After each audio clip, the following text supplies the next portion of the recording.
So welcome to the first ever of its kind Mena Mental Health Symposium. This is like a historic day, double historic. You guys get like extra history bonus points for leaving your house in the coronavirus scare.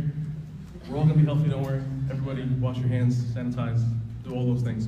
But the fact that you made it is really tremendous for multiple reasons, not just the season that we're in, but also because of the season that we're in as a community, as a church. We're really starting to turn the corner around this topic and what it means to be a community of support for people who are hurting in all kinds of ways, okay? So I'm just super excited, super glad that you're here. A little intro, my name's Mena.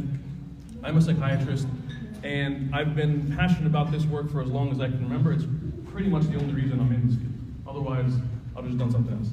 Right, so thank God that God brought me through into this position to be able to share with you my passion about this. About what we're doing today. So if you registered, if you notice, you have these beautiful Mena folders, and there's two things in them. One is the schedule, which is pretty self-explanatory, gives you a rundown of our day.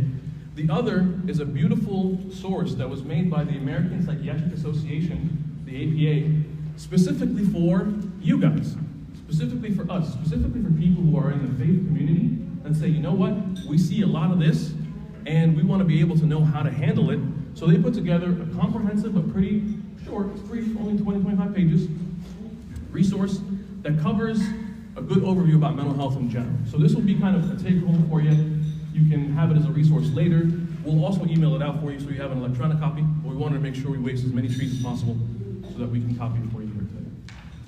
Cool? So that's in terms of what's in the registration, what's the folder, and then from here, what I want to tell you is a little bit rundown of what are we talking about today. As you see in your registration packet, our next talk after this, we're going to be talking about a subject that we don't often talk about in the church, but every single one of us has seen in one way or another. We've just tried to be like, oh man, this is awful, which is serious mental illness.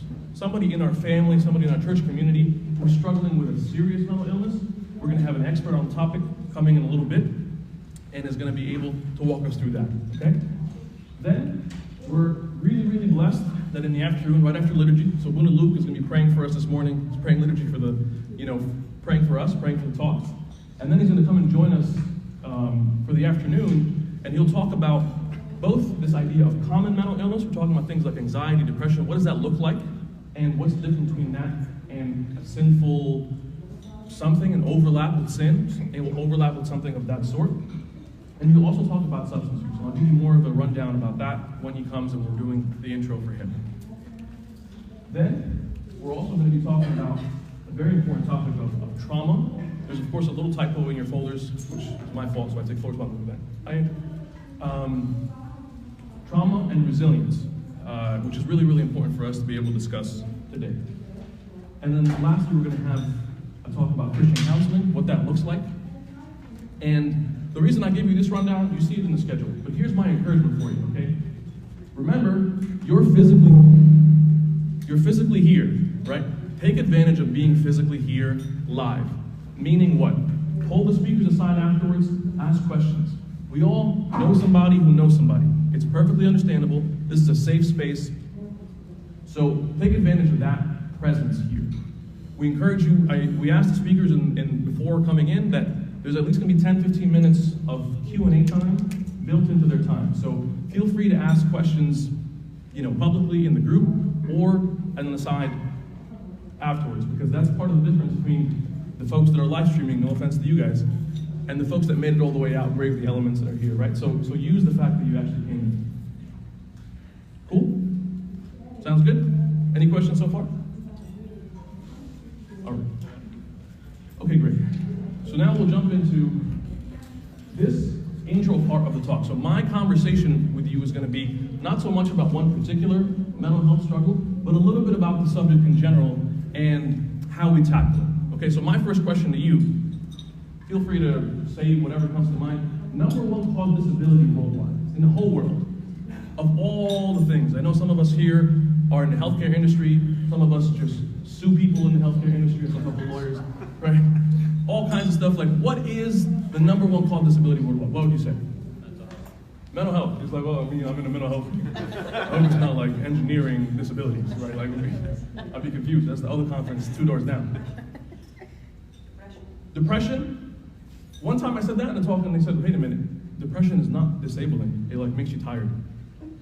I'm like, well, come to Mena Symposium and then we'll find out more. So that's one thought. Any other thoughts? What it could be? Anxiety, maybe? Nobody thought physical health? Come on, be honest. I know you're in a mental health talk, but nobody would think a stroke or like heart attack or something would be the number one cause. It's okay if you didn't, because the right answer is actually depression. To some people, this is old news. Maybe you've seen it on like infomercials. To some people, this is like groundbreaking because wait a minute, wow. This is something that actually disables people. Not just makes you feel kind of not so great, but has a significant impact on your lifestyle. So that's a little bit of the background for our talks today. So the other things I wanted to share with you is in terms of mental illness being something that is more common than diabetes. We're Egyptian, so just by nature, we either have diabetes or we may get diabetes. That's just like, we're just at risk. In Siam, out of Siam, like there's either gak or Siami food, can't escape. So there's that. And then there's a commonality of just 1 in every 4 people may experience symptoms like this. And we said that symptoms of depression itself is the number 1 cause of disability worldwide. Here's another question that I have for you. And this, I believe, if you get nothing else out of my conversation, which won't be long, this is the reason we're here. How long would you say it takes for a person? Because so far, if we say, maybe the first thing didn't shock you. Maybe you said, Mena, I heard that before. Depression is terrible. It's disabling. It's awful. Okay. So how long would it take for somebody, not necessarily even in our community, in general, between first showing symptoms and getting treatment? What would you say? 5 years. 5 years? 10 years. 10 years? 3 years? I feel like an auction. 3 years, 10 years. Do I hear a shorter time? Anybody saying like, no, it's pretty quick. Like when someone says something, they get help immediately. Never. And we support them in the community. And we wrap our arms around them. And we do a home visitation and like an deal and like everything's amazing. No, it doesn't happen that way. Any other talk it takes or any other potential guesses? A year? Okay. So everybody said years, which to me is surprising. The actual stat is 11 years. 11 years? That's not even our stats. That's right. 11 years. This is according to NAMI, which is a really good organization that does a lot of advocacy, outreach. They focus on families really well. 11 years? Think back, today is 2020. What were you doing 11 years ago? Can you imagine for 11 years having something disabling? Like I carried on the way here, I'm not a very physically fit person, as you can tell. I carried like 5 folders, I was winded, right? If I carried those 1,100 folders for 11 years, how do you expect me to work? How do you expect me to church? How do you expect me to be spiritual? How do you expect me to go to your whatever meeting, Bible study, and do something that you want me to do? How? We can't. This is why you guys are here today. This number of 11 years in the regular American world, I suspect is even higher in our community. When I see somebody from our church say, hey man, how long have you been dealing with this? He's like, as long as I can remember. I'm like, what do you mean you're 47? Your whole life? He's like, yeah, it's my whole life. I got suckered into coming to you. I don't want to talk to you, but I happen to be here. But this has been going on as far as I can remember. This is a tragedy. But thank God, you're here to turn this around. And I really believe we at Mena, overall, everybody believes that this can be different because of you guys today. Okay? So why? 11 years? Why? Any thoughts? Someone said stigma. Very good. We're going to really deconstruct and break down stigma throughout the day. But for us to know, and actually, you know what? I want to jump for a second. You guys know the other couple of things. But stigma is probably my favorite one to talk about for this moment here. Because the reality is, it's not just a matter of cost, even though cost is a problem. In New Jersey, 40% of psychiatrists don't take insurance. I've had a patient that I've been trying to walk through, said, hey man, don't come to me, go to somebody in your insurance panel. Took him 6 months and he still can't find nobody. So there's an access problem, we'll talk about that. But in our community, it's not just cost, it's not just shame, it's not just access. Allow me to show you this. Someone sent me this. People send me random stuff all the time. It's always a lot of fun. You may not be able to read the title of where this social media post came from, but I would just want to put them on full blast as much as I possibly can. Let me read for you some highlights. And someone said, hey, Mena, please respond to this. The title of this is that orthodoxy does not need psychology. I said, what? The post went on to say some really interesting stuff. 90% of mental affliction is pride. You know why you've been suffering for 11 years? Ashaninta, pride. Who's pride? It's your fault. You should do a matanya. You would have been so much better. Where's your matanya? Matanya gave weak. Pride. All of this can also be cured by prayer and humility. Prayer and humility.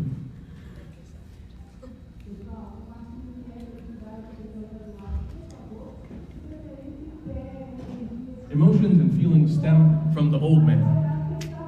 Yeah, sounds very spiritual.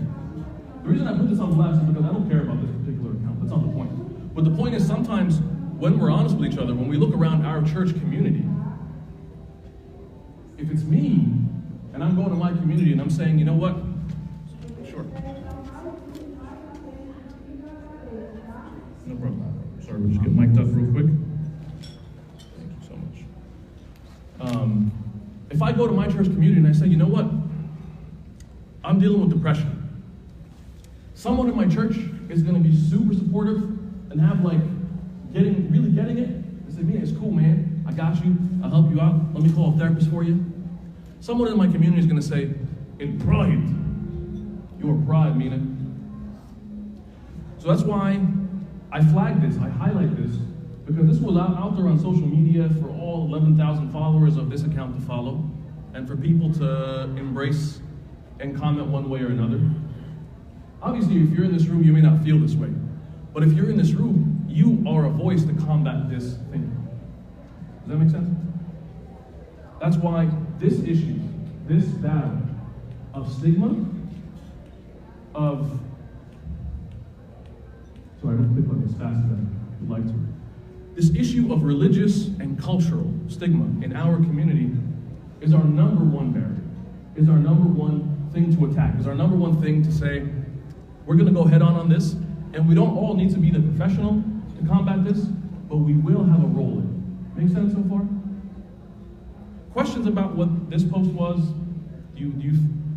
Does it sound right to you? Was I maybe too hard on them? Because I also mentioned them privately, and I was like, my dude, ghalat. Okay, I don't know where you got that from, but wrong. Okay, if not, then we can move on. So we're talking about here the way for us to combat stigma. Here's the thing though, it's not just us. It's not just our Coptic community. I don't want us to think that we're backward. No, stigma is a worldwide problem, right? And you see that even more now, not just with mental health, but around this virus scare, how people get real racist real quick, right? It's not hard for all that xenophobia to come to the surface. Similarly for us, there was this research that was done out of Lifeway that basically asked people if prayer and just Bible reading will cure any mental illness. What would you say to that question? Would you say yes, no, not sure? The side note caveat here is that why do people sometimes, or let me ask you this way, is it possible that, let's say, you fully believe that psychology, psychiatry, that field is important and helpful? Let's be fair for a second. Is it possible that you go to somebody in the mental health field and they make you feel like your faith is aykalim? Is that possible? There was a young fella, dashing young fella by the name of Sigmund Freud. You guys heard him? Right? Good dude, beard, really killer pipe. He was one of the people that said, you know what, religious people are delusional. Delusions. This is just a mass delusion that they all get together and say, oh God, whatever. So So it's not like this comes out of nowhere. There are things in the field that make it seem that there isn't a lot of respect to the Christian faith or to faith in general. I'm just trying to balance out what we're saying. It's not just us that are sometimes misunderstanding the other side. The other side sometimes misunderstands us. But that's why we get to do today is bridge the gap a little bit between the two fields. So what this study showed is that there was a significant amount of people, 48%, who said, yes, we agree that prayer and Bible study alone can cure mental illness. And our goal for today is not to say, everybody, stop praying, stop reading the Bible. That would be weird. That would be a very strange church-sponsored thought. I think we'd get fined by the Pope or something. What we're saying here is that maybe there's a role for prayer and Bible study, and maybe God has given us something to supplement that. Make sense so far? Okay. Here's the other question that I have for you. When somebody is struggling with mental health issues, does anybody struggle alone? In the world that we live in here, in our Coptic community, is there an impact? Like, why wouldn't we, let's say we're forgetting everything that we understand and believe as Orthodox people. Forget koinonia, forget fellowship, forget the body of Christ. We're going to go totally solo on this one. And we're going to say, you know what, people who are suffering with mental health stuff doesn't really impact the rest of us. Would that be true? Would you say it's surprising? If you've ever discussed with a family member, that's why I bring up NAMI, which is a really good organization that talks about family impact. A caregiver for someone with mental health issues will spend 32 hours a week providing unpaid care. Think about that for a second. I mean, your full work week is 40 hours, right?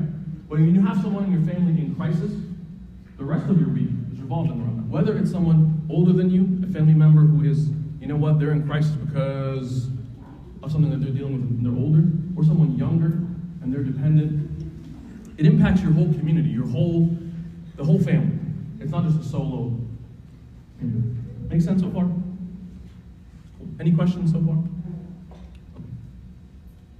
So far I shared with you some things from the general world and I wanted to share with you some Orthodox data. Do you think there's any Orthodox data in the church? And if I can backtrack for 1 second, one of the things that we're trying to do at Mena Mental Health is we're trying to have a three-pronged approach to this conversation. One of which is what we're doing here today, which is education. One of which we're trying to do research, gather more and more of the research going on here already. And one of which is referral, which is how do we facilitate if somebody does come to you, they don't take 11 years to find somebody. So I want to share with you, I don't know if you're familiar with a study that was done out of the Indian church. It was a survey. And has anybody here have Indian friends? Or just strictly Egyptian? Everybody just hang out with you? Gotta have a real boundary. So as you know, culturally, we're very similar to the Indian Orthodox Church. Faith-wise, obviously, we're in communion, so we're identical in a lot of ways. So what they found, looking at their people, is that more than half of the people that they surveyed, more than half of the people that they looked at in the church, and we're hoping to do the same to have some real concrete data in the Coptic Church, more than half reported some kind of mental health concern, just floating around the church, untreated. What was scary is around 31% of people reported thoughts of suicide. You know what happens? To get serious for 1 second. Like somebody asked me if you're having this conference like in response to some big tragedy. Like something happened, like who died? I don't know, maybe somebody did. But we were trying to get ahead of this before something terrible happens. Because we've had tragedies here and there in the church, right? Something terrible happens in some church, and everybody's like, don't talk about it. That young person that died, what happened? Right? One of the things that we're hoping for today is that 31% number is a number that should not wait 11 years. If somebody in our community, or for the people that we know that are struggling, we should be aware this is a reality around us here. Right in your home church, right where you are, it's happening. And the majority of people, like we said in this top second bullet, the majority of people are not taking action. Because part of what happens is, like, imagine if I broke my leg, and then they say, Mena, you really got to go to the hospital. I say, oh, hospital's kind of far. Well, you should run there then. Well, all right. Let me know how that works out. You know what I mean? So that's part of the difficulty sometimes with mental health issues as well. Another interesting point that they kind of saw in this survey is that there's a role for everybody. Oftentimes, I'm glad we have a priest with us and we have a couple of others coming in later. We sometimes feel in the church that anything going wrong, like the microphone, something happened, Abuna, please fix it. And sometimes that's perfectly appropriate. If the crisis is spiritual, that's great. But like, if you're having a stroke, like, Abuna will pray for you in the hospital. But maybe, haram, right? I'm just saying this and I got to know this more as like close friends of mine became priests, and they would say, Mena, like the things that we're getting asked to do, man. Come on, man. That ain't right. That ain't right, right? We don't have that kind of expectation of each other. Like, oh, you're gonna be a servant, so you're serving the church, so that means you also can do brain surgery. The Holy Spirit has endowed you with top-notch surgical skills. Would you do that? Would you go under the knife of somebody who's like, you know what? They just got chrismated. They are really full of the Holy Spirit. And again, I only make light of this. I'm making fun of us, not making fun of the priests, because the priests that we have are amazing and they serve us and they are working so hard to lift us out of our spiritual struggles. But we're sometimes asking them to do things that we should be doing. We should be doing. We, as a body of Christ, have a role in this. And that's what the survey even reflected, that there's a role for people in general, there's a role for mental health professionals, but there's a role that only you can do as a member of somebody in the church. Only you. Not for Abuna, not for a mental health professional, not for a psychiatrist or a therapist. Only you. That's what a team is, right? That's what a body is, right? The leg can't do what the eye does. You can try, but it'd be weak. I won't go through all the details. They go through kind of some more details of what people have struggled with, and it's a lot similar gamut to what you find in the general mental health world. Here's the other big question for you. If you're somebody who's a Coptic Christian, they haven't had the specific data, but you'll find even in your packet, this panel, by the way, that put that packet together, are experts, people from like Dana-Farber and Harvard, and Columbia, like amazing, amazing, top-notch, fancy places. One of the things that stuck out to me when I was reading that is that it says, people who are of faith, where do you think they go to first for help? What do you think? Church. Like, if you were struggling, are you going to go to your boss at work? Hey man, you know, I'm just, see more patients. Productivity, do better, right? If you were struggling, are you going to go to school maybe? I mean, these are good places to go, right? Because we're trying to do better as a society to create an infrastructure at work, in school, in these places. Maybe you go to your family doctor. Anybody here in primary care? Some people, okay? There's a great role, by the way, for you in primary care because you're the front lines medically to deal with this. Do people go to a mental health professional first? We're oftentimes last on the list. Or is the church? The reality is, as you guys said, they go to you. They go to us. They go to us. And how we handle somebody's struggle in the time of need is a critical turning point for them. I've had some people come to me and say, you know, I went to my priest and I shared with them what was going on with me, and my priest was so empathetic, and they walked me through the process and referred me to a professional. And that's how I got to your office. I say, wow, let me talk to that priest. That guy's amazing. I've had people come and tell me, I spoke to my servant, and my servant walked with me through it to be able to get care. So that's the point here.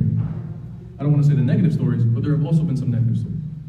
I've had people come and tell me, I spoke to my servant, and they said to me, thank God that we have communion. Because communion can get rid of everything, like especially coronavirus. We believe in the power of the Eucharist, right? Anybody here not believe that? Anybody here, like, the Eucharist is the ultimate healing power for all our spiritual ailments. Like St. John Chrysostom says, you take the Eucharist and you walk out like you're breathing fire in the face of demons. The power of the Eucharist is undeniable. But But again, would you take the Eucharist and then stop taking your antibiotics? I had a patient one time in the hospital who said to me, honey, she was an older lady, I said, yes, Jesus is my antibiotic. I said, I like that. I said, ma'am, if you stop taking your antibiotics, you will meet Jesus very soon.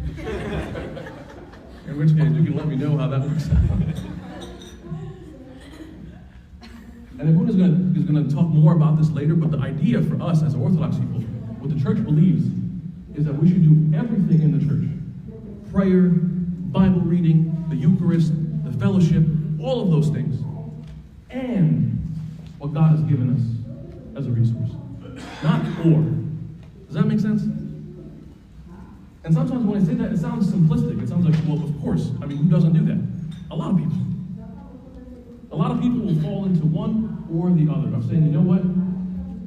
I'm too disabled or I'm too distressed by church. I don't want church anymore. I'm only going to do this. And we would say that's an incomplete response. That's not the right way to do it. That's not the way to get full healing. And sometimes people will go the opposite. We'll say, I'm too jaded by the mental health community. I'm only going to do this. And it would be basically like trying to clap with one hand. You ever try to clap with one hand? You look weird. Okay. Questions so far? We're almost done. So the point is for us to be prepared to be a resource and to respond. I'll gloss over this. Not as relevant for us, but there's been studies to show that we all struggle, and it doesn't show a weakness in who we are when we struggle. That even our leadership struggles. And the church fathers, this I did want to highlight real quick. Have you guys come across this wonderful desert writer named Evagrius Pontus? So he discusses an early version of depression, just so that we don't think oh, depression, the psychological world invented this a year ago. No. In the old patristic and desert writing, they recognized that something is not right with even the monastics. They were like, hey, wait a minute, there's something here that we're seeing that doesn't add up. And when he describes it as the noonday demon, or the demon of Acadia. And he says this noonday demon is one that causes the most serious trouble of all. He presses his attack upon the monk about the 9th hour, and besieges the soul until the 8th hour. So it's a lot of time. And it feels like the sun barely moves, and that the day is 50 hours long. These are all symptoms, if you can recognize, of depression. All of a sudden, if you feel like even if you're highly spiritual and you're spending your time with the Lord in the desert, and it feels like the day is not moving, and it feels like the day is dragging, and it feels like things just aren't right, they recognize it to be a spiritual battle too. Okay? And then he goes on to say he constrains the monk, and he constantly looks out the window, to walk around the cell, makes you restless basically. And to see how far it stands, the sun, and perhaps if somebody will appear in the cell, if some kind of companionship, it feels like now there's an isolation and a loneliness as opposed to an ascetic just time with God. Why do we mention that? We mention that because for us, the Orthodox concept and context of all of this, is that we must be able to understand that you can be highly spiritual, love God very, very much, and struggle with this just the same. And we're going to try to say that today, maybe 100 different ways. So when you share with other people, you can share it 100 different ways too. Whether the ultimate example is a monk who struggled with this, or a priest, or a brother, or a sister, or a family member. Because sometimes we need to have the highest of examples to be able to handle it. Okay? I won't belabor it too much, but he goes on to have, there's really beautiful literature that he talks about this too.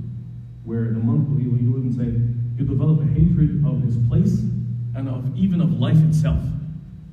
Isn't that intense? To see that in the Orthodox literature, to say that this was an experience. They saw, they recognized, and they labeled it.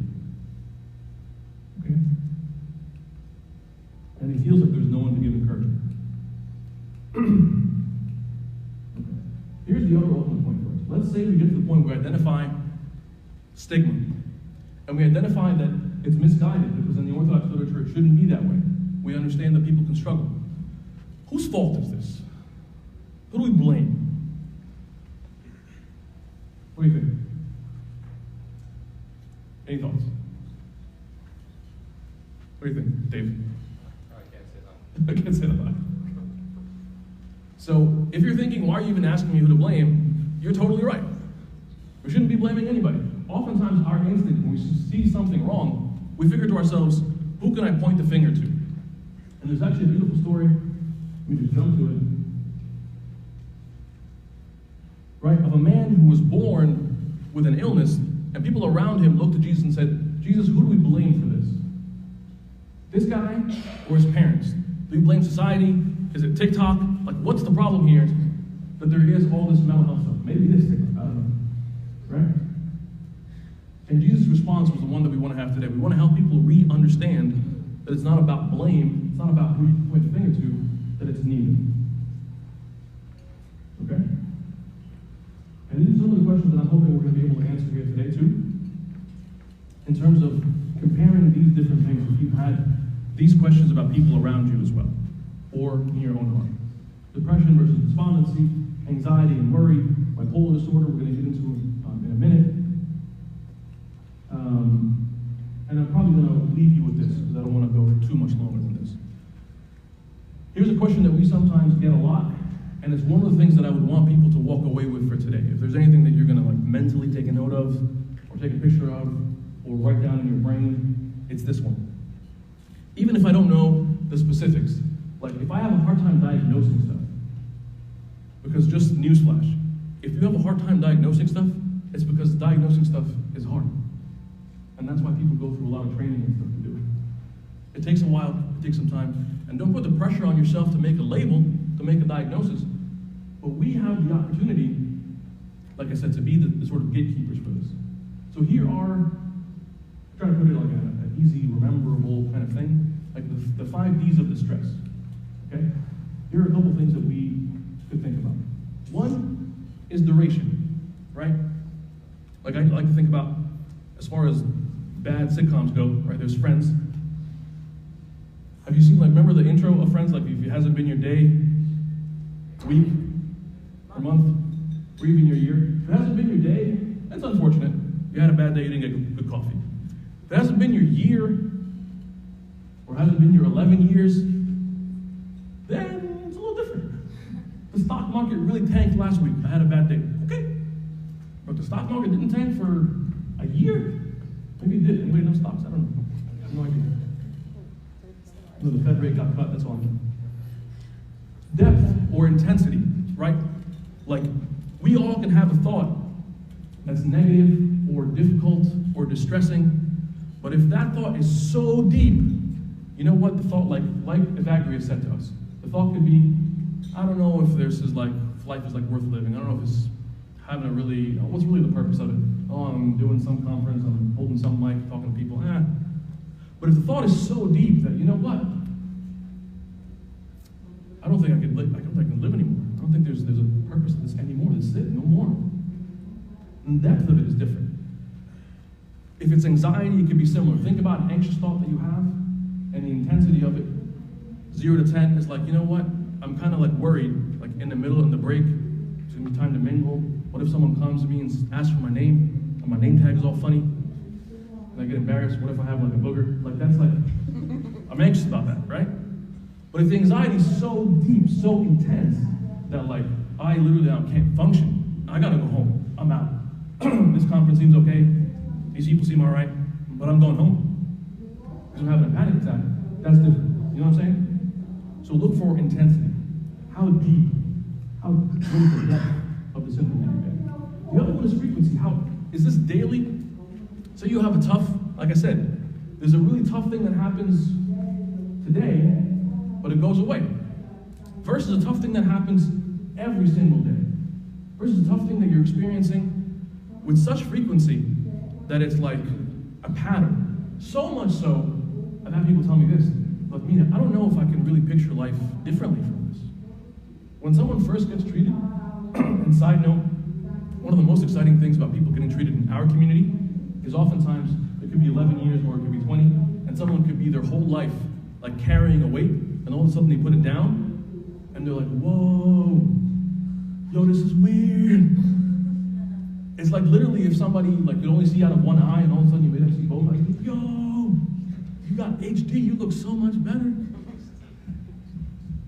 Literally, like there's somebody's, whether you think of the analogy of something holding someone, someone like holding a weight, but that's been like a refreshing thing in our community, to hope that when people get treated, because again, in our community, we've got really great support, we've got a strong spiritual structure, we've got all these really great things. If you just add to it a little bit of professional help, people respond really well.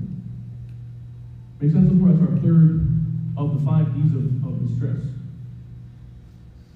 The fourth one is duty, right? And this is an easy one to think about, right? Like if someone comes to you and says, you know, I don't know, lately I've just been calling out sick all the time.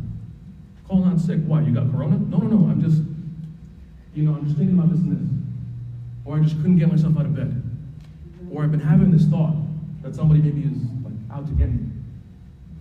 Is it impacting work, school, relationships? Is it impacting your duty? That's the other D of distress that you want to think about. And then lastly, probably the most clear, like if you are on the fence, if you don't know, if you are like, maybe, is there danger? If there is danger, then you are a first responder, right? You got to act quickly. If you are in the sense of, somebody called me over the weekend and said, Mena, or we're in the weekend now, they called me 2 days ago, said, Mena, I'm really worried about this kid in my church. I said, why? Like, is he not good at basketball? He said, no. That's very distressing too. His game is very poor. But he said, he's been telling me things about taking his life. He's been talking about suicide, and he's 15. I said, my dude, we gotta act fast. This is danger. Danger mode. We gotta activate, we gotta move. So we know at this point, we have to get a mental health professional involved. In this case, it was me, but like in other contexts, you get what I'm saying with this, right? The clearest one, if you're on the fence, if there is danger, we must make a referral. And if you forget the 5 Ds of distress, you say it was a long day, I had a lot of coffee, had some like weird fruit going on here, and I don't really know what happened. If you're on the fence, guess what happens? If you help someone get connected to care, generally, psychiatric care is not very intense. It's not very invasive, unless we're talking about like the hospital and stuff that's more intense. But if you're helping someone connect with a therapist, like it's a very low harm proposition. If you're wrong and you connect someone to a therapist or a psychologist or a counselor, and they turn out to be, you know what, you were totally wrong. This person just had some really bad Chipotle. Like it was just a bad day and it really had an impact on him. You ever had bad Chipotle? It ruins your life. Okay. So if you're totally wrong about it, it's okay. It's okay. But if you're right about it, you might save somebody's life. Make sense so far? About the 5 Ds of distress? When I put it differently too, I'm trying to think of other like acronyms to remember. Basically duration, function, duration, intensity, frequency. But 5 Ds probably is a little bit easier. For the sake of time, I'm just going to run through this. So this is the treatment model. I think everyone's going to cover it in more detail. The biopsychosocial model. Beautiful passage from Sirach that the Lord basically is saying that God created medicine. But I think Gwen's going to cover this as well. I'm not going to go into it too much. There's a beautiful passage too from St. Gregory. But I think for the sake of time, I'm going to move on to it. By the way, we will email you guys the slides, so you have our content. But I wanted to just highlight the stuff that we need to talk about together, and then move past the things that maybe you can read if you want to. Questions so far? Okay. I'm going to move past this too. I wanted to give you just a little quick sense. You're going to find this page in your outline, because for somebody from a healthcare background, you understand these things. For somebody who's not a healthcare background, meds are like a terrifyingly scary thing, and you figure, what are these things? What are they used for? Are they overused? That's the number one probably misnomer, I would say, or like misunderstanding about medications in mental health, is that they're overused. The reality is where our actual data is. If you get data from like Twitter, then maybe. If you get data from journals and stuff, as we saw, they're vastly underused. People are not really getting the care they need.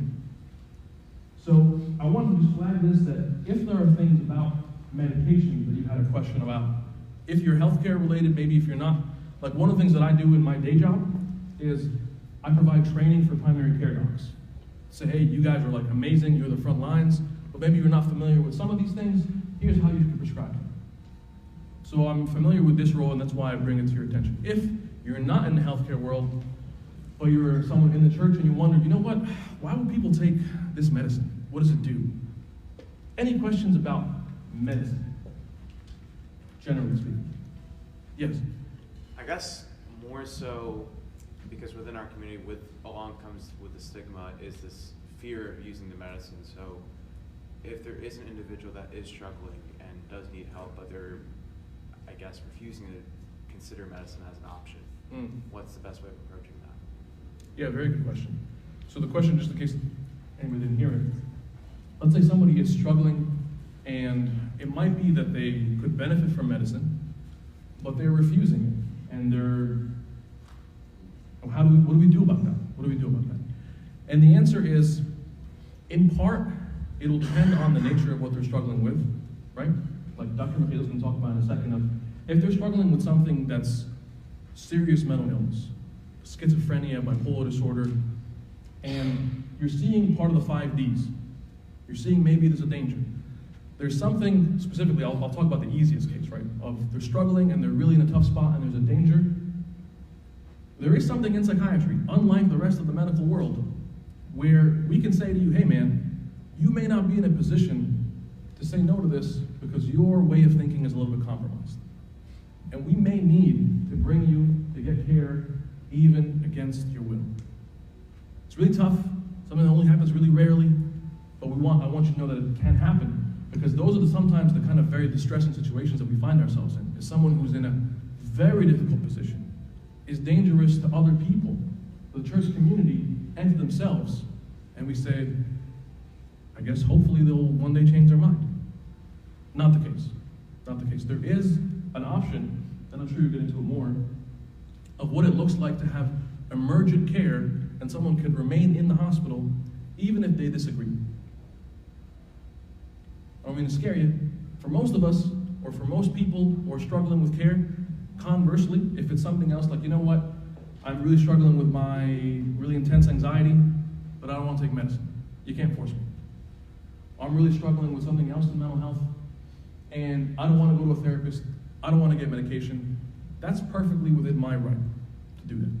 So we want to balance between, that's why I give you the 5 Ds as sort of a marker, is that if you're seeing this, then part of our role, our number one role that's always clear, is what we'd say of like engagement. Like, part of the reason why people sometimes are afraid to connect to care is because they're afraid of the whole thing. If you, as a servant, as someone in the church, a sister, a brother, a father, and say, Habibi, no, I'm with you in this. I'm going to walk through this with you. And whatever it is that you're afraid of, we're going to walk through together. We'll ask questions together. I'll align with you together. So I would say the 2 things that are very, very clear, and the rest is nuanced. The one very, very clear thing is that our role to be there for the person. Because they are your brother. They are your sister. Even if they're saying, nah, I hate this. I don't even like you. You're annoying. Okay. And the second is if you're being there and you're connected and you love and you sacrifice and you care, but now you're seeing a danger, now we got to act differently. Now there's a role for calling an ambulance if we need to. There's a role for getting someone else more intense involved, right? So that's kind of how I would handle that. Does that make sense? Yes? I just wanted to add something. Yes, please. I'm just going to quickly give my background, so if that's okay. I'm a psychiatric pharmacist, and I've been working in a special psychiatric hospital for 8 years. And I find that the hardest conversation is conversation about medications, because often it's being had at the wrong time, and the people that are asking the person to have to take medication themselves they themselves are not comforting. Like they don't they think it's they have biases about medication use to start with, right?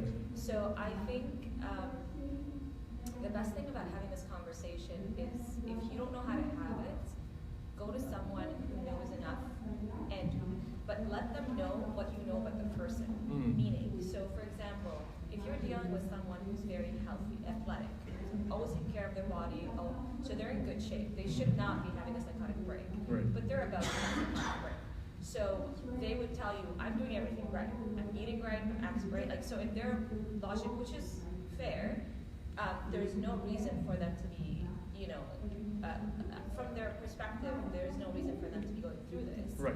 Then you need to be able to have that medication conversation with someone who clinically has experience of seeing it work, but also knows how to empower the person, meaning that they know how to say, you know what, we know that psychiatric illnesses happen. We know that if people take treatment early enough, 1/3 can actually have a full, meaningful life. They will work, they will have families, they will, 1/3, the other 1/3 will have an engaged life with some support, and 1/3 has a very, very more severe outcome because they wait too long and medication doesn't work as well, right? So you have to kind of give them, you have to give them a full picture that is fair, that gives them hope, that explains that early treatment means that there's better chances, but also that allows you to engage in that conversation of like, you're doing everything right, but let's talk about how you'd be comfortable going about the step. Right. Do you want therapy? So we know therapy with medication works better. Right. We want to empower you, and therapy empowers you as you're getting treatment, right? So that the way you talk about it is very important. I love that. That's very true. And I think those are a couple of things that are really important from what you said too, just to flag them is, like you said, the timing matters, and the team matters. Timing and team. Like who is on your team is really important. Just like for you, you may not want to hear something if it's right before dinner, or right before breakfast, right? If you're on an empty stomach. Just like to make a simple version of it. So I love that. That was very, very, very, very important. So the conversation about medications can be complex, but when you have the right context and the right time, it can be really helpful. Other questions about medication for now? Yes? I'm not in the medical profession, so I end up having a lot of these conversations just because people confide in me and just want to talk, and it'll go one of two ways. I'll suggest seeing a therapist, maybe just chatting with somebody, and then the response will be, oh, so-and-so I know went to a therapist and they ended up on medication and now they're super depressed and like the medication really did a number on them and they're not themselves anymore. That's the first one. The second one is already the preconceived notion that they're going to end up taking medication without even finding out what's wrong with them. So it kind of creates this fear blocker. If I go and talk to somebody, they might diagnose me with something that I don't want to find out about, and then we kind of squash the conversation because it's kind of hard to move past that fear in that moment. So I guess that's where I struggle, is like, how do I bring that conversation back around and also reinforce that maybe it's not medication that they'll need, just somebody to chat with. Right. So this is a very good question. So I'll bring it back to part of what you said here, that our role is empowering the person. And that empowerment, first to remind them that, listen, none of these things can be forced on them. Medication, therapy, none of that. And to remind them of your role in the process, like, I'm gonna be with you in this, and we're thankful in our community that we've got people that you can sort of also consult with about specific meds and that kind of stuff. But also I think it's important to validate the specific fear. To understand and know that people's fears about medicine are totally valid. The first thing I say when I'm speaking to someone about meds is that this can be terrifying. And the idea of taking a medicine every day can be very, very scary, and the side effects are real, and sometimes people are prescribing, again, to be fair in our profession, not as thoughtfully as they should be. Sometimes you go to someone in whatever specialty, for whatever problem, like, I don't know, I got 3 minutes to figure it out. You're probably, whatever, right? And that happens. I think we have a frustration in general with healthcare as a country because we're not doing the way we should. So acknowledge that.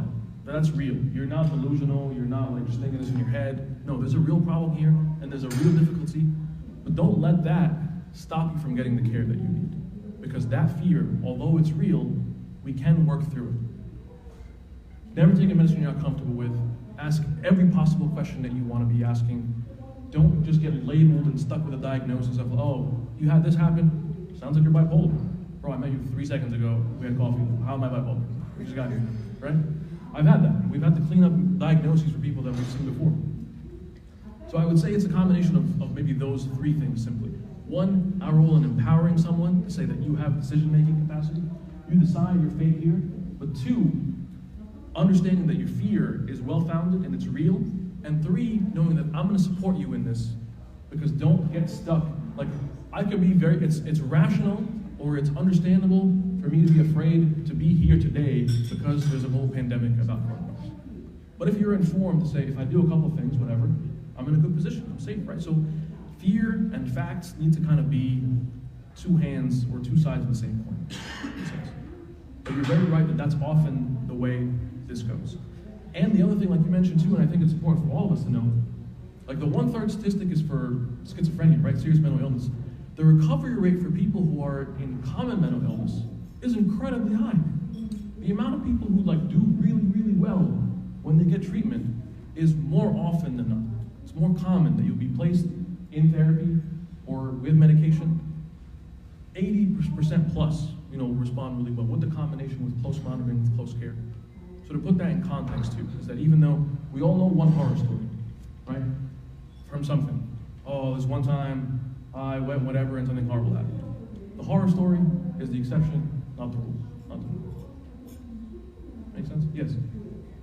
Actually, I'm a healthcare professional. Yeah. And I really love the question because I use it often all the time for my patients. But so often the medication makes the patient like some sort of addict. But they're really different. Like I'm not focusing on the side effects of the medication. And also what I see, like yes, depression is underdiagnosed, but sometimes I feel like it's overdiagnosed. Like most of the doctors, they just like patient come, but I'm having medicine like just adjustment disorder, Right. Okay, antidepressant. Right. So it's just like it has to be like someone who really knows what he's doing. Yes. That's what I want to say, I agree 100%. And so I'll say this caveat too, is the difficult thing with the medication conversation is like, if it's done properly, it's life-saving. If it's done improperly, it messes people's lives up. Side effects of apathy, for example, like I could have people come to my office and say, I'm having this side effect of apathy. You know what we do? We make changes. And you don't have to anymore. Like that's the point. That's why our role then as the team, as the family, as the community, is to be able to say, we're going to make sure we get you in a position that you have to be comfortable with the person prescribing you a medicine. If you go to someone and say, I cried yesterday, okay, here's antidepressants. No, thank you. Like, you probably cried it too. You never cried. Big macho doctor that you are, correct?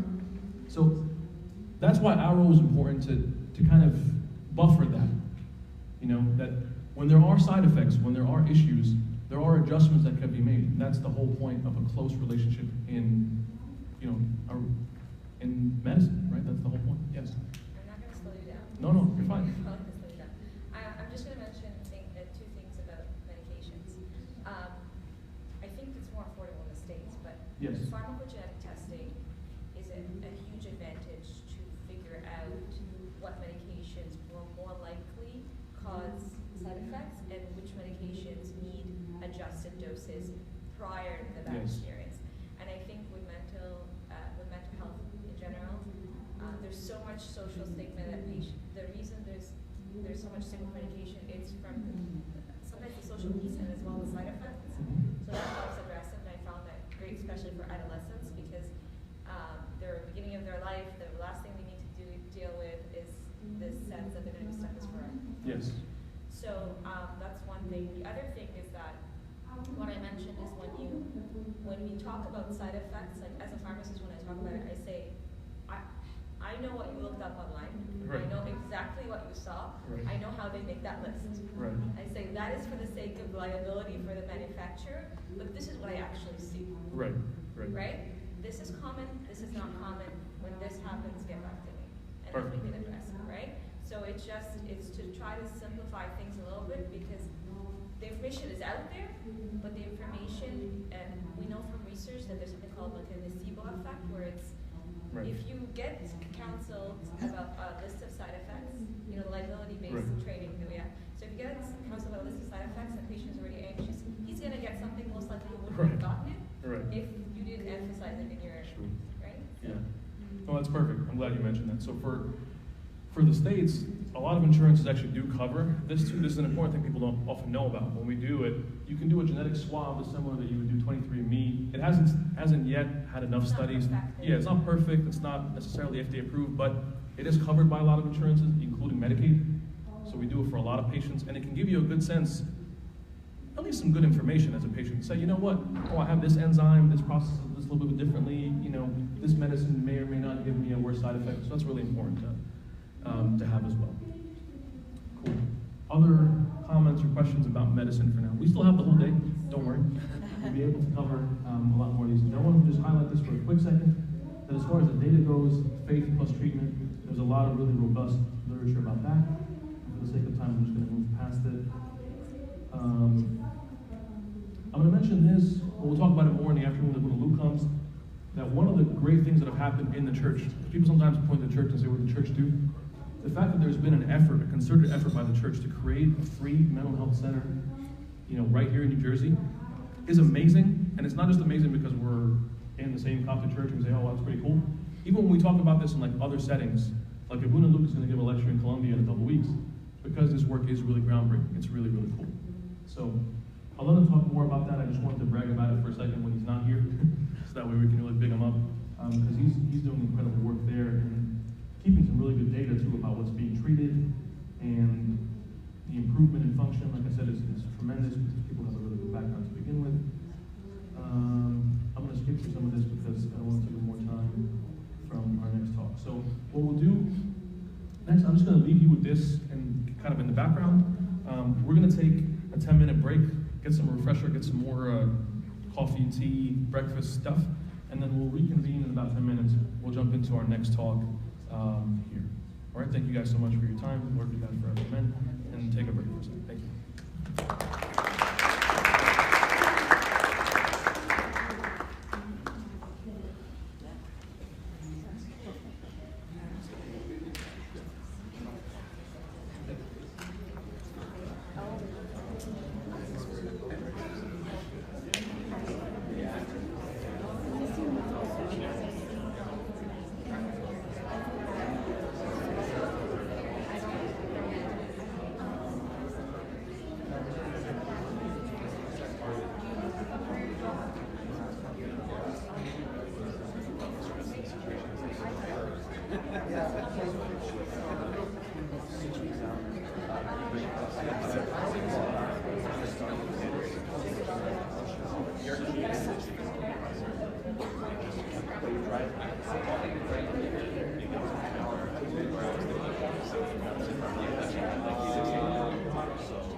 She was like, I'm shaking.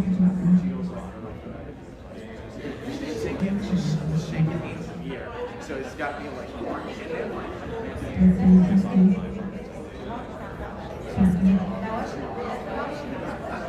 I'm also much closer to it here. He was holding it down here, so I don't know if that's always the difference.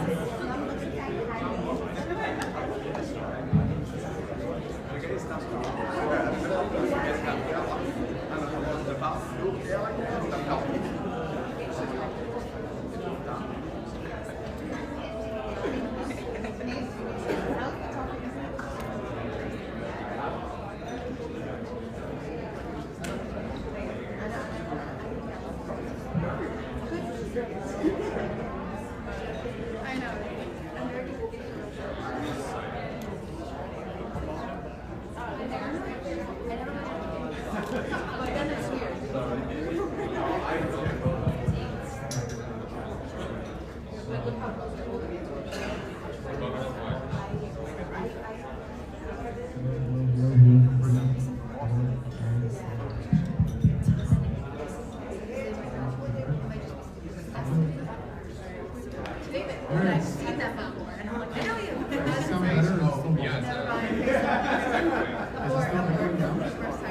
It's not right now.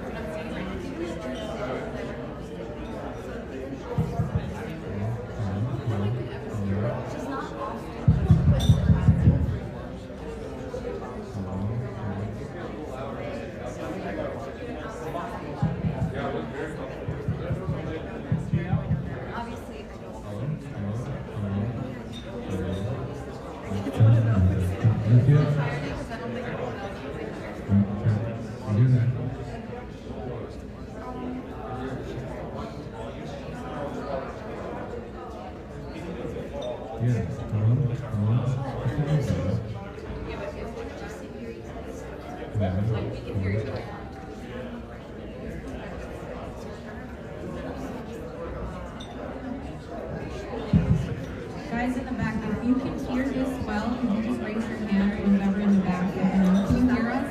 Can you hear us? No, you can't really hear it? Can't hear it? Louder? Louder? Louder than this or just...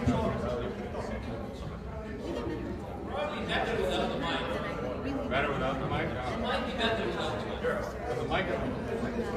Yeah. Hello? Hello? Is it muffled? Is it clear? Does it sound clear?